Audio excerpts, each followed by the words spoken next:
Hi, I'm Angie. Hi, I'm Sarah. We're the winners of the Jubilee Sweepstakes. Hope you enjoy this video. The specific thing of doing it to a child that has no say is something I kind of The same way as becoming a Jew. We have no say. Yeah, but becoming a Jew doesn't necessarily mean doing something to your private parts.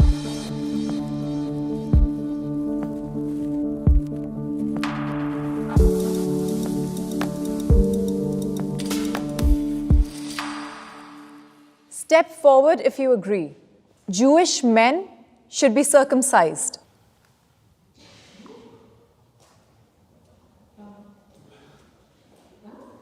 This is part of my relationship with God. But I don't understand why the rest of the world would do it. I do it because God says, this is my relationship with you, do this, and I will be your God forever. When God says to me, circumcise your son at 8 days, I do it because that is what Jews do. I remember hearing a story of a woman who was on a transport to Auschwitz. She had just given birth to a baby boy. And while she was marching, she asked someone for a knife. And the German soldier mocked her and said, you want to bring an end to your life sooner? And apparently she took the knife, circumcised her son with the comment so that he should die a Jew. These types of images create such burning metaphors that our families, our grandparents will sacrifice their lives under horrible conditions to be able to maintain that commandment of circumcision. For 3,800 years, we Jews have done this. It's only been in the last maybe 20 years that people are starting to say, well, do we have to do it?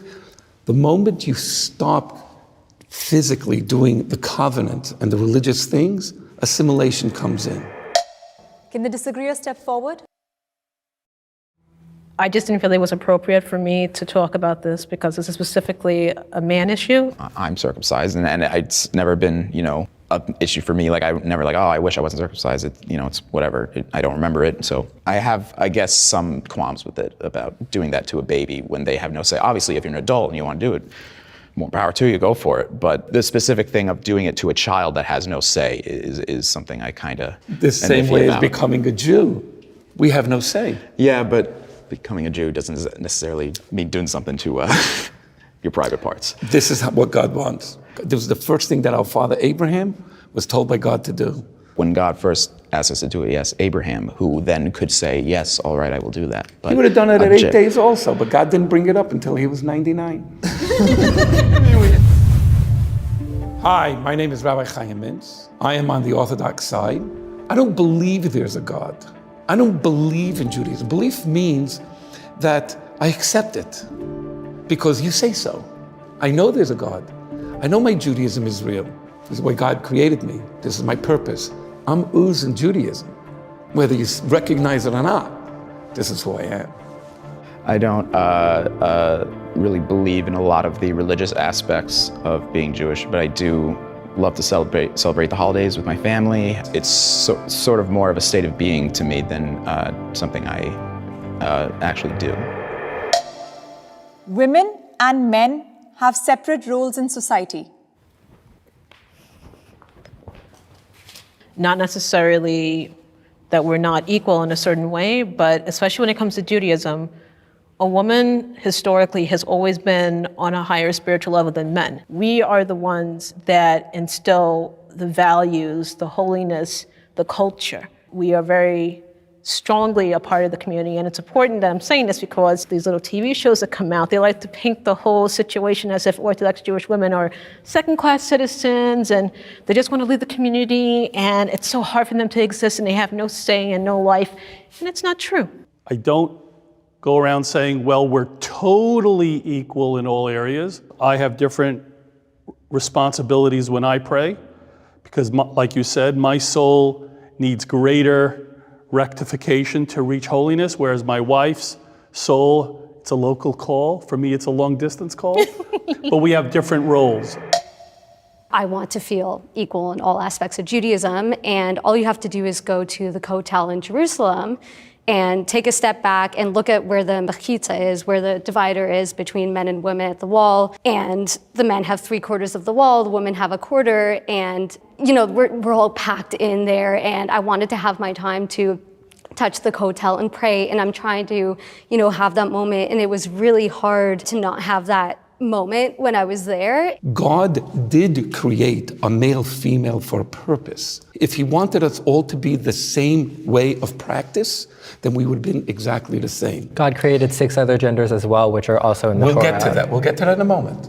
God says, I don't trust men because women are holier. I've heard that narrative a lot of how women are holier. I think the biggest thing for me is if a woman wants to wear a kippah or a talis, she feels like it makes her closer to God. Why should she not be allowed to do that? I think that's my biggest issue. Add that to your kosher. Add that to the mikveh. In every religious home, the woman is seriously on a pedestal. In theory, that sounds good, but I think in practice, men are, praying a certain way to feel closer to God, and when women want to do that, they are told they can't. I just want to step in for a second. I want to say, even though I do believe what I believe, I still believe that if people want to do something, they have the right to do so, and I'm not going to judge them for it. I would only marry a Jewish person.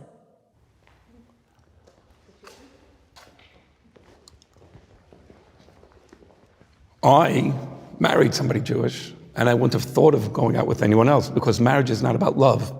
I'm here to build the next generation of Jewish people.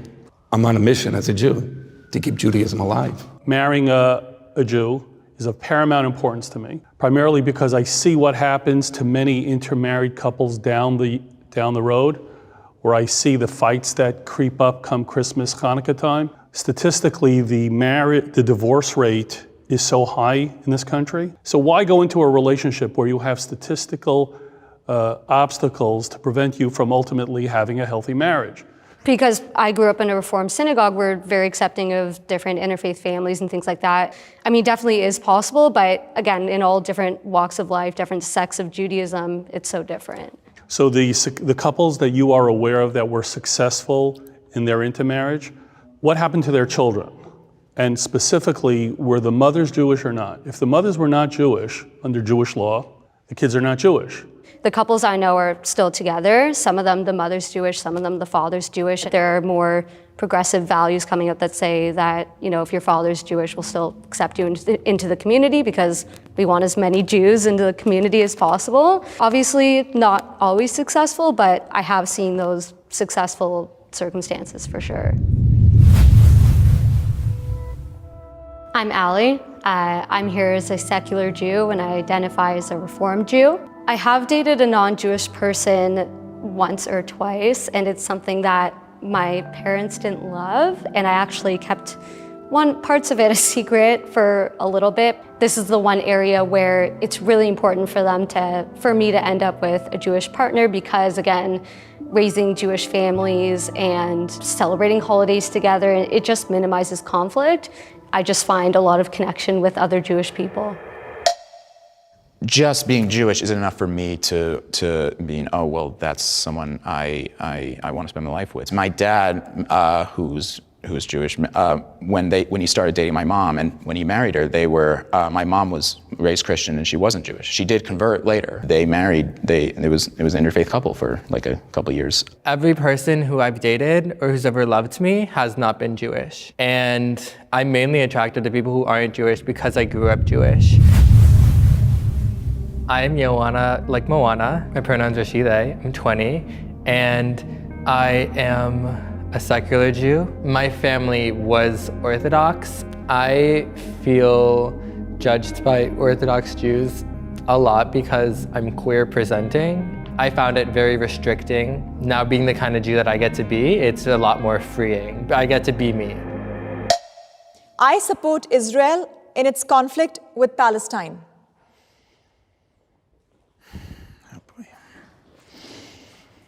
Israel deserves to exist. Israel is our ancestral homeland. Also, Jewish liberation doesn't have to come at the cost of Palestinians losing their freedom. So in that sense, I don't agree with the last part of it. However, the conflict is a different situation. Like you were saying, it shouldn't have to come at the expense of Palestinians. There is a conflict going on right there, right now. What's true for us is different than what's true for other people, and we should just be able to live in peace. I know we want that. I think blind support for anything is problematic. Yes. I'm Canadian. Do I support every action the Canadian government takes? No. Do I support Canada? Of course. Okay, I'm going to say something that's most probably going to explode this entire conversation. 1947, there was no such thing as Palestinian people. They were Jordanians or Egyptian citizens. In 1948, these Jordanian and Egyptian citizens were told by their people, go into refugee camps, we'll wipe out the Jewish people, and you'll move back. In 1964, Yasser Arafat came out and said, I am going to raise up a people and call them the Palestinians, because we are going to liberate Palestine from the Jews. The question was, do I support the conflict between Israel and Palestine? I really don't, because the Palestine never existed. My issue with it is that you just don't see them as a people, but that's No, not. I didn't say That's that. what it sounds like. Why didn't the Jordanians take them in? Why didn't the Egyptians take in their citizens? I don't know why that happened, but regardless, a Palestinian peoplehood was created, and we can't take that away. But terrorism comes from it. Terrorism can come from anywhere. We have it in our own country. I'd like to comment, I'm a little sick and tired of the rhetoric where American Jews have to apologize with this proviso by saying, that Israel has a right to defend itself, Israel has a right to exist. You don't hear that language anywhere. No proud citizen of any country says America has the right to exist, England has the right to exist. Do I have to justify it? Do I have to bend over backwards to gain the recognition and the acceptance of those who are sitting there like this, judging me? I won't. There's always this binary terminology also that's used that's very destructive. There is, are you pro-Palestinian or pro-Israel? Why is it one or the other? But this is the terminology that they use when they are only describing Israel. They don't say, are you pro-China or pro-Korea?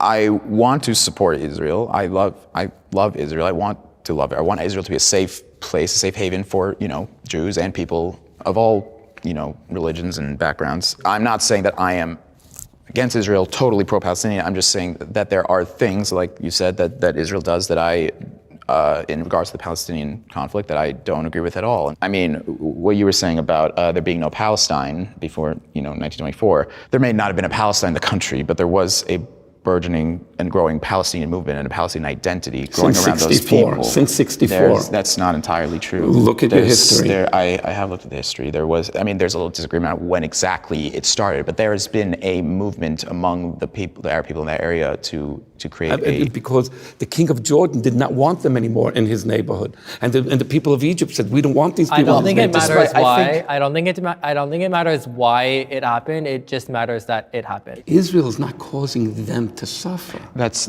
not entirely true. You show me one policy of Israel that makes the people of these areas suffer. The settlements, when they appropriate land from the West Bank, the Gaza Strip, and then they make the settlements and they make roads and bridges and transportation that Israeli citizens can use, but the Palestinians cannot use. Fantastic argument. You're right.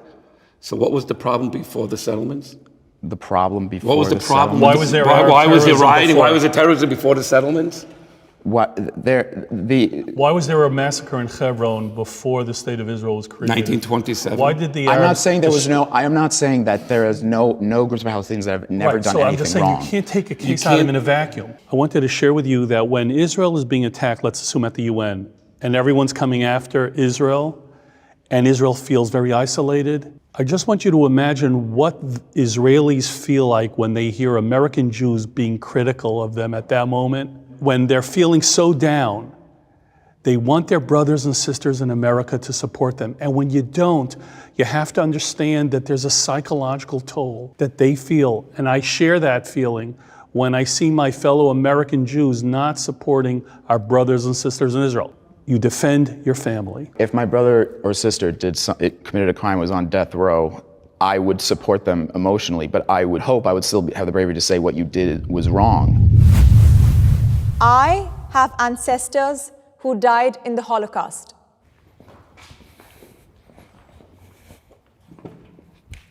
On my grandmother's side, my grandmother's mother, I'm pretty sure, had about 7 or 8 siblings that could have been my future great aunts and uncles who I never got to meet. Well, growing up in New York, I didn't know anyone who had a full set of grandparents. Pretty much everyone was a second-generation Holocaust survivor. I know that my mother was from Chernovitz, Romania. She was transported to a concentration camp called Transnistria, where the Germans and the local ruffians took great pleasure in beating up and killing Jews. And just this recently, over this past Shabbos, I learned my great-grandmother and my grandfather's sister perished at BelAir, where the Nazis would line somebody up on a ravine and shoot, and they would fall into a trap. So the Holocaust has very much scarred my psyche. In fact, many times I would even fantasize and think that maybe I'm a reincarnation of someone that died in a concentration camp in a gas chamber, because I have such vivid images etched into my mind, because it burns deeply within me. What I noticed about the world, we call them Holocaust survivors, the children of Holocaust survivors. I, in my synagogue, use a different word. I call them the rebuilders. Because the way the Jewish nation was in Europe, we were not wealthy. We weren't, we were living in huts. We had small schools. We don't take this kind of things lightly. We rebuild. So I look at that generation, just about all the Holocaust people that came out. They said, how are we going to rebuild? You brought up how your mom was in the Holocaust. When she came out, what was the first thing that she wanted to carry on?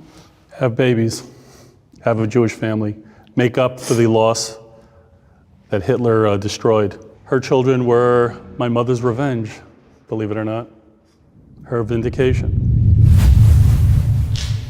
I believe that I carry the blood of my ancestors in me, that I have an added obligation to bring honor to their memories who have been perished, and to maintain the faith that they so staunchly defended. So it's not just some footnote in the past, but I believe I'm an ambassador of their values. Jewish people benefit from white privilege. America has been playing games where they decided the Irish are now white, the Italians are now white, but 200 years ago they were not. I was 8 or 9 or something, and I was in shul, and I'll never forget, there were these girls that would always play with this ball. One day I walked up to them and I was like, hey, can I please, whatever, I want to play with you. And they were like, oh no, your hands are dirty. I was like, no, look, my hands are clean, and I checked them, see? And then the girls laughed at me, and they were like, ha ha ha, the dirt's all over you. And they said, you're black and dirty. And they laughed, and then they ran away, and I was just standing there like, what does that mean? Every day I went to sleep, I woke up, I'm like, please Hashem, make me lighter like my sister so that they'll like me better. I just had this ingrown hatred for my own blackness because of what someone else said. And it also led to moments of me not even wanting to be religious anymore. Well, I disagree with the premise that there is a white privilege to begin with. I don't think in my grandparents' generation in America, when they were denied jobs because they couldn't work on Shabbos, so they didn't have any white privilege. When Jews were not allowed into various law firms, I don't see any white privilege there. Growing up in Queens, New York, having my face kicked in by the local ruffians, I think it is a myth. I am not saying that there isn't racism, unfair treatment to minorities in this country. I'm well aware of it, and I litigate it all the time. If I took off my Jewish jewelry, no one would bat an eye. I live my life as a proud Jew because I want people to recognize my Jewishness, and I don't want anyone to find out after the fact and have maybe regretted hiring me or, things like that. But again, it's recognizing the fact that I pass as a white person in my life. It's hard to recognize what you don't experience. I think part of it is, it's sort of like, white privilege doesn't mean you don't have hardships or have struggles or can have terrible things happen to you. It just means that in America currently, struggles that are hardships that you go through, white people don't go through them because they're white. They go through them for a myriad of other reasons. Mm-hmm. I grew up in Crown Heights where I was a minority. My parents were very poor. I was given a trip by my uncle to come down to Florida in the 60s. It was the first time I ever saw we do not serve blacks, dogs, and Jews, and I was on the bottom of the level. I want this country to be what Martin Luther King said: you shall be judged not by the color of your skin, but by your actions. If we in America have a problem keeping to that message and constantly saying what Martin Luther King said, then we're off topic. There's a thing in America called redlining. It has maintained the division between different ethnic groups in America ever since the Civil Rights Act was passed. And what that means is that if you live in a certain zip code and you are from a certain race or ethnic group, you cannot get a loan, you cannot get a mortgage, you cannot move out of there. And why aren't there laws to prevent this? Why is the redlining are the laws that were created to make this happen. So let's make America a better place. You're from Crown Heights. You should know redlining exists there. Excuse me? You should know there redlining. There is no redlining. Redlining exists there, and let me explain this to you. Redlining maintains and creates anti-Semitism and anti-blackness. How that works. I grew up there. How that I played basketball. Please just let her finish. Please let her finish. Please let her finish. She's using my hood. That's why I'm. Yeah, well, also mine. That's where I was born. So the Crown Heights that I grew up in was rough and tumble, yes. But when there was the rioting, I got to tell you something. There was a black man sitting in front of my porch. I don't know why, but he was my neighbor, and he didn't want me to get hurt. And I got to tell you something. We embraced, we loved, we had dinner together. The Crown Heights I grew up in was humanity. What does it mean to be a Jewish person in USA? Being a Jewish person in America today means consistently dealing with anti-Semitism and never seeing any repercussions for it, which is why I believe that it is more important than ever to be proud of being a Jew in spite of the spikes in anti-Semitism. Anti-Semitism has increased in the US in recent years.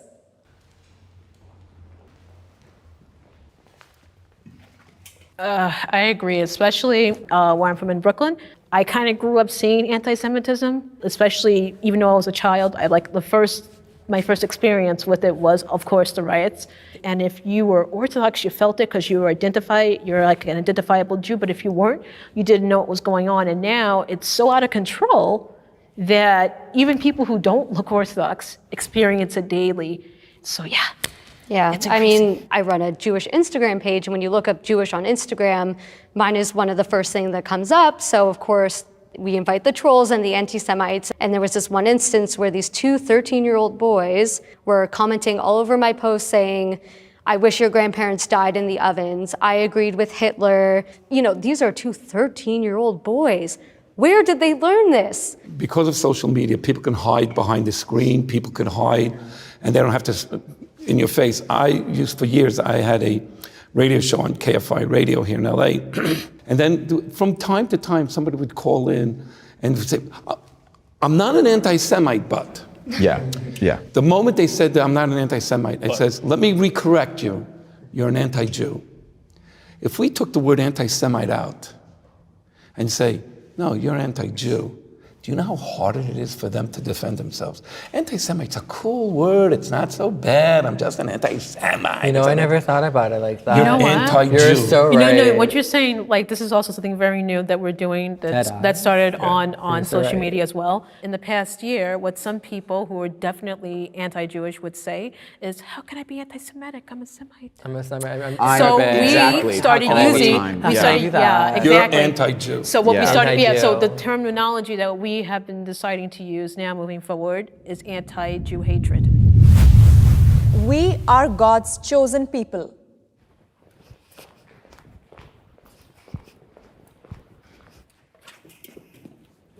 People always talk about Jerusalem being like the holy city. And I always tell people, I was born in Jerusalem, so that makes me a holy bitch.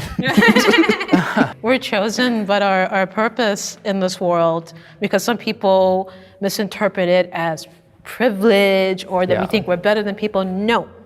Our purpose in this world is to be a light to the world. Let's get to the crux of what chosen really means. When God created Adam and Eve, God gave them a religion. The religion was 7 commandments to live by. When the world was destroyed because the world wasn't living by these 7, God came to Abraham and says, I'm choosing you and your children to do 613 commandments. So what does it mean really to be chosen? I got a bigger job for you. Christians believe that only Christians go to heaven and everyone else goes to hell.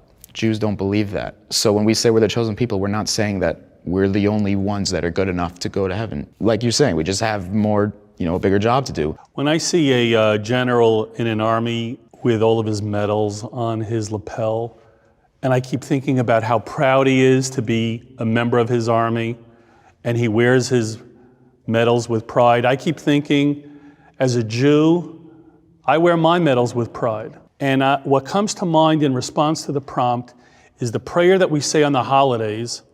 I'll say it in Hebrew, and then I'll translate it in English. Ata v'chartanu mikol ha'amim. You chose us above all nations. Ahavta yisanu. You love us. V'ratzisa banu. And you desire us. V'romamtanu mikol al shanos. And you raised us up above all other nations. There's a love affair between God and the Jewish people. I think it's very, very important that we maintain our pride. We wear our medals with pride. We don't apologize for who we are. And we do the best that we can. I'm going to say it was a pleasure exposing the Jewish community to the world. How beautiful it is when everyone can sit together and talk. Baruch Hashem. Baruch Hashem.